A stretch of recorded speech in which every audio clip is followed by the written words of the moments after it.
بسم اللہ الرحمن الرحیم۔ بسم اللہ الرحمن الرحیم۔ محترم ناظرین حضرات، جدہ دعوت سینٹر حی السلامہ آپ کی خدمت میں پیش کرتے ہیں 2 روزہ دعوتی تربیتی و تبلیغی اجلاس دین رحمت کانفرنس۔ 4 دروس پر مشتمل اس اجتماع کو ہند و پاک کے مشہور علماء دین نے خطاب فرمایا۔ بات کثرت عمل کی نہیں، بات رسول اللہ صلی اللہ علیہ وسلم کی پیروی کی ہے، جو اللہ کی رحمت ہے۔ یہ رحمت کا معاملہ کہ اس پیروی میں چھوٹا سا عمل کتنا بڑا بن گیا، کتنا عظیم الشان بن گیا، چھوٹی سی چیز کتنی بڑھ گئی۔ فرمایا کہ تم اللہ کی راہ میں ایک کھجور خرچ کرتے ہو، اللہ تعالیٰ اسے قیامت کے دن احد پہاڑ کے برابر بنا دے گا۔ کتنا عظیم الشان رحمت کا معاملہ ہے۔ اس کا مطلب یہ ہوا کہ قرآن اور بیان یہ 2 الگ الگ چیزیں ہیں، اور ان دونوں چیزوں کی حفاظت کی اللہ ذمہ داری اٹھا رہے ہیں۔ اِنَّا عَلَيْنَا جَمْعَهُ وَقُرْآنَ، ہمارے ذمے ہے اس قرآن کا جمع کرنا اور اس کا آپ کو پڑھا دینا، اور پھر اللہ نے آخر میں فرمایا ثُمَّ إِنَّ عَلَيْنَا بَيَانَ، اور یہ بھی ہمارے ذمے ہے کہ اس کو بیان کرنا۔ تو مطلب یہ نکلا کہ قرآن اور بیان یہ 2 الگ الگ چیزیں ہیں۔ سامعین کرام، سب سے بڑی جھوٹ یہ ہے کہ ہم اللہ کے جانب اور اس کے رسول کے جانب ایسی باتیں منسوب کریں جو کہ اللہ اور اس کے رسول سے ثابت نہیں ہیں۔ اسی لیے نبی کریم صلی اللہ علیہ وسلم نے فرمایا من کذب علی متعمدا فلیتبع مقعدہ فی النار، جو مجھ پر جان بوجھ کر جھوٹ گھڑے تو اپنا ٹھکانہ جہنم میں بنا لے۔ ایک حدیث میں ہے من حدث عنی بحدیث، جس نے مجھ سے کوئی حدیث بیان کی اور وہ جانتا ہے کہ یہ حدیث نہیں ہے، یا کہ اس سے ایسا معلوم ہوتا ہے کہ وہ حدیث نہیں ہے، تو وہ بھی جھوٹوں میں سے ایک جھوٹا ہے۔ بتائیے بڑے بڑے گناہ آسمان و زمین میں کون سے ہیں؟ اکبر الکبائر، گناہوں میں بھی سب سے بڑے گناہ۔ آپ علیہ الصلوۃ والسلام نے ارشاد فرمایا الاشراک باللہ وعقوق الوالدین۔ بخاری اور ترمذی کی روایت ہے، نبی علیہ الصلوۃ والسلام نے ارشاد فرمایا سب سے بڑا گناہ آسمان و زمین کا اللہ کے ساتھ شرک کرنا اور عقوق الوالدین، والدین کی نافرمانی کرنا، ماں باپ کے نافرمان ہونا۔ اعوذ باللہ من الشیطان الرجیم۔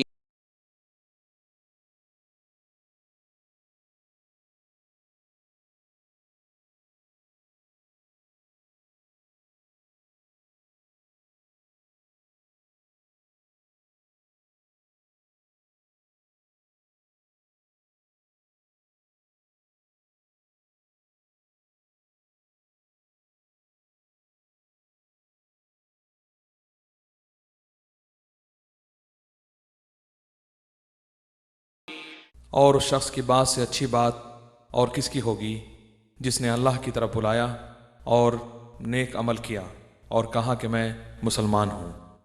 اور اے نبی، نیکی اور بدی برابر نہیں ہو سکتی، تم بدی کو اس نیکی سے دفع کرو جو بہترین ہو۔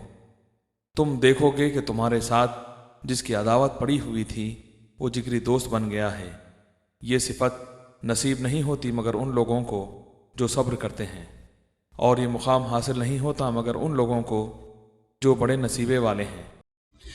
حضرات، میں آپ کا بھائی محمد عاقل ایک بار پھر جدہ دعوت سینٹر حی السلامہ کی جانب سے اس 2 روزہ دین رحمت کانفرنس میں آپ سب کا استقبال کرتا ہوں۔ اللہ رب العالمین اس کانفرنس کو شرف قبولیت عطا فرمائے، اور جن علماء کرام نے اس میں شرکت فرمائی ہے ان کی کاوشوں اور جہود کو ان کے موازین حسنات میں اضافے کا ذریعہ بنائے، آمین یا رب العالمین۔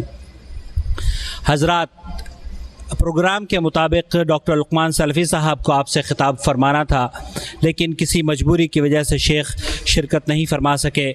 لیکن جب شیخ کا کل فون آیا اور انہوں نے کہا کہ میں نہیں آ سکتا، تو یقین جانیے کہ میرے قدموں تلے سے زمین نکلتی ہوئی محسوس ہوئی۔ لیکن شیخ نے جو دعا دی وہ اللہ کے فضل و کرم سے قبول ہو گئی۔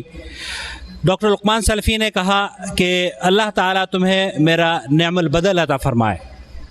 میں سوچ ہی رہا تھا کہ کیا کروں، نعم البدل کہاں سے مجھے ملے گا۔ صاحباش بھائی سے فون پر رابطہ کیا، احمد بھائی سے اور دوسرے اخوان سے، تو انہوں نے ایک نام دیا وہ تھا فضیلت شیخ پروفیسر عبداللہ ناصر رحمانی حفظ اللہ کا، اور یہ نام سن کر واقعی میرے دل کو بڑا اطمینان ہوا، اور میں نے سوچا کہ یہ واقعی یہ نعم البدل ہے۔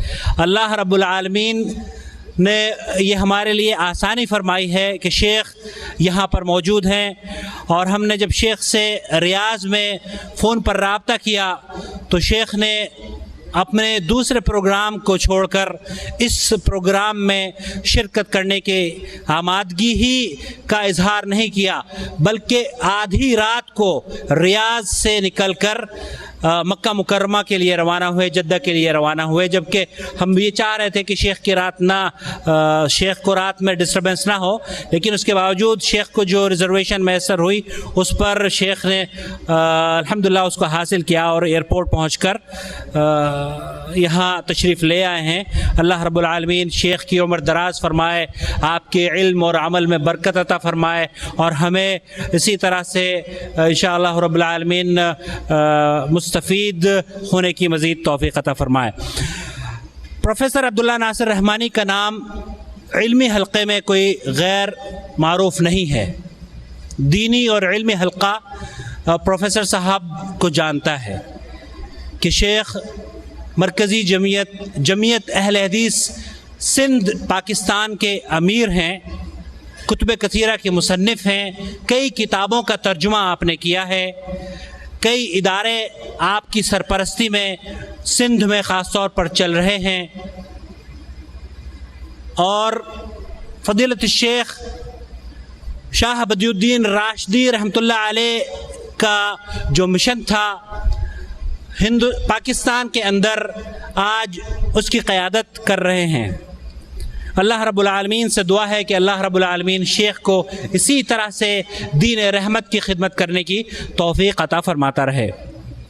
حضرات، اسلام دشمن طاقتیں اور خاص خبر رساں ایجنسیاں بڑے شدت سے اسلام کے خلاف، دین رحمت کے خلاف بے بنیاد اور غلط پروپیگنڈا عالمی برادری میں کر رہی ہیں، اور یہ بات شاید باور کرانا چاہتی ہیں کہ اسلام دین رحمت نہیں ہے۔ آئیں ہم آج کی اس نشست میں پروفیسر عبداللہ ناصر رحمانی صاحب سے اسی کے متعلق کچھ سنیں، اور یہاں سے یہ عہد کر کے اٹھیں کہ عالم اسلام میں اب ہم یہ جو کریں گے وہ ہمارا مشن یہاں سے اٹھنے کے بعد یہ ہوگا کہ جو گرد و غبار اسلام کے صاف اور شفاف چہرے پر ایجنسیوں نے ڈالا ہے اس کو دور کیا جائے گا۔ میں گزارش کروں گا فضیلت شیخ پروفیسر عبداللہ ناصر رحمانی حفظ اللہ سے کہ تشریف لائیں اور دین رحمت کے عنوان پر خطاب فرمائیں۔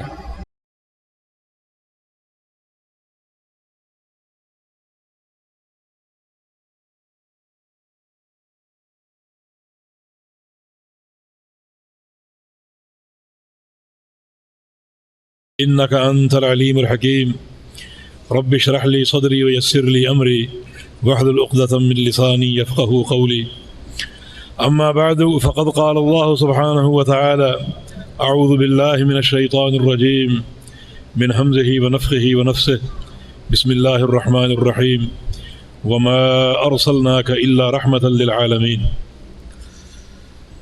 قابل قدر علماء کرام، معزز سامعین حضرات، السلام علیکم ورحمۃ اللہ وبرکاتہ۔ دین رحمت کے جس موضوع کا محترم عاقل بھائی نے ذکر کیا ہے، اس تعلق سے میں صحیح بخاری کی ایک حدیث سے اپنی بات کا آغاز کروں گا۔ رسول اکرم صلی اللہ علیہ وسلم کا فرمان ہے، ان اللہ کتب کتابا فہو عندہ فوق العرش۔ اللہ تعالیٰ نے ایک کتاب لکھی ہے اور وہ کتاب عرش پہ اللہ تعالیٰ کے پاس ہے۔ انتہائی عظیم القدر وہ کتاب ہے کہ اللہ رب العزت کے پاس، عرش کے پاس ہے۔